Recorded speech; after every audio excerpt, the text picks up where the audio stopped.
Isu kembali memanasnya hubungan Ketua DPP PDIP Puan Maharani dengan Gubernur Jawa Tengah Ganjar Pranowo kembali menjadi perbincangan hangat di dunia politik tanah air.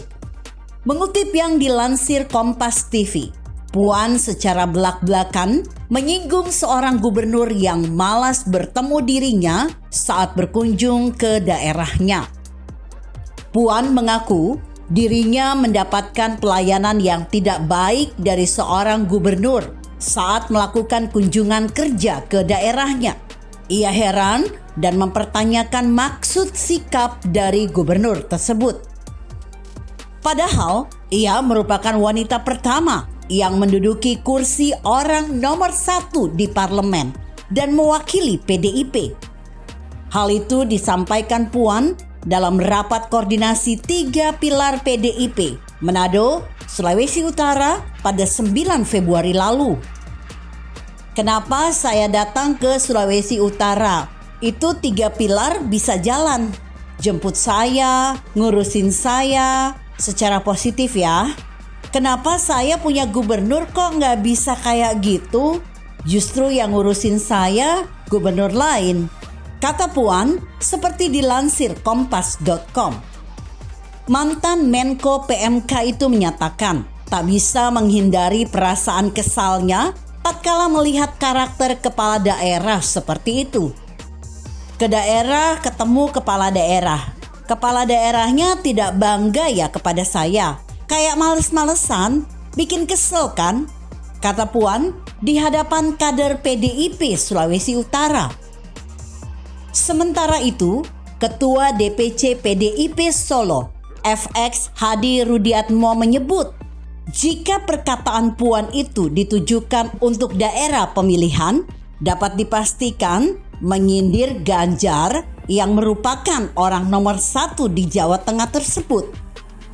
Rudi menjelaskan terkait ketidakhadiran Ganjar pada acara peresmian Pasar Legi Solo.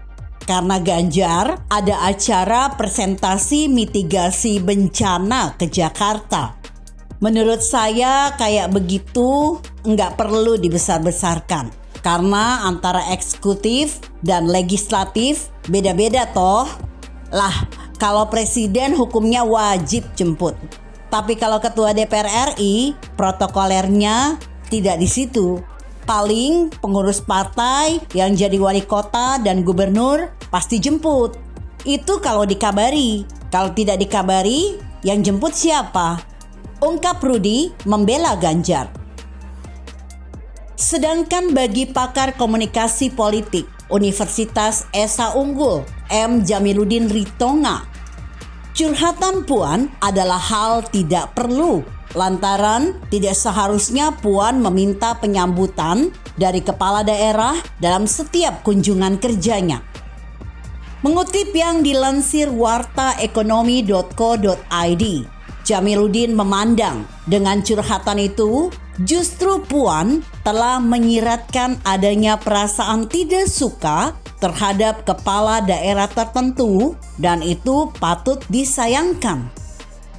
Sebagai ketua DPR, tentu aneh bila Puan masih berharap disambut gubernur.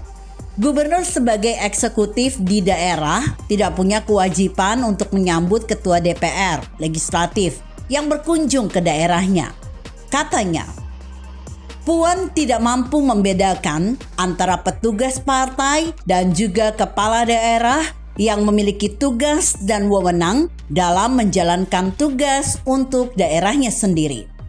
Sebagai pimpinan lembaga legislatif, Puan harusnya memahami bahwa eksekutif, apalagi seorang kepala daerah, tidak memiliki kewajiban untuk menyambut kedatangannya. Jadi, Puan tampaknya tidak bisa membedakan seseorang itu sebagai gubernur dan kader partainya. Sebagai kader partai, memang harus menyambut petinggi partainya. Namun, kader tentu tidak harus menyambut seorang ketua DPR RI, tandasnya.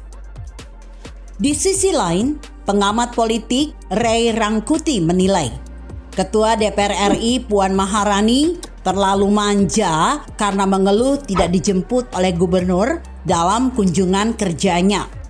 Apa yang dilakukan Ibu Puan itu kemanjaan. Watak-watak itu harus dikikis. Kemanjaan harus dijemput, harus difasilitasi kemanjaan.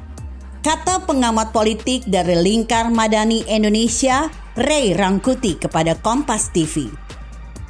Sejauh ini memang tidak diketahui bahwa orang yang dimaksud Puan adalah Gubernur Jawa Tengah Ganjar Pranowo atau bukan.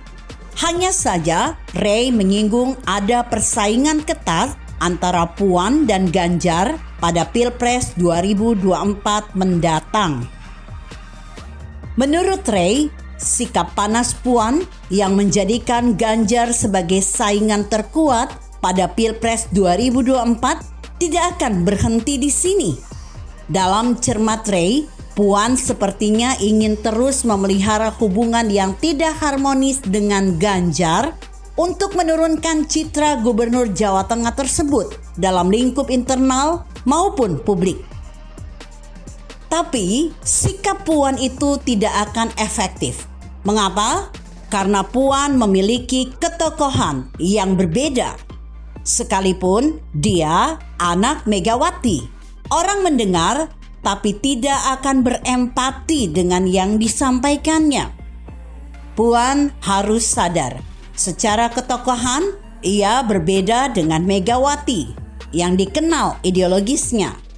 Wibawa Puan lebih karena dia anak Bu Mega dan cucu Bung Karno. Saya kira apa yang diucapkannya nggak akan menimbulkan simpati yang luas di internal. Akan berbeda halnya jika yang menyampaikan kritik terhadap Ganjar Pranowo adalah Megawati Soekarno Putri. Tentu saja ini akan lain ceritanya.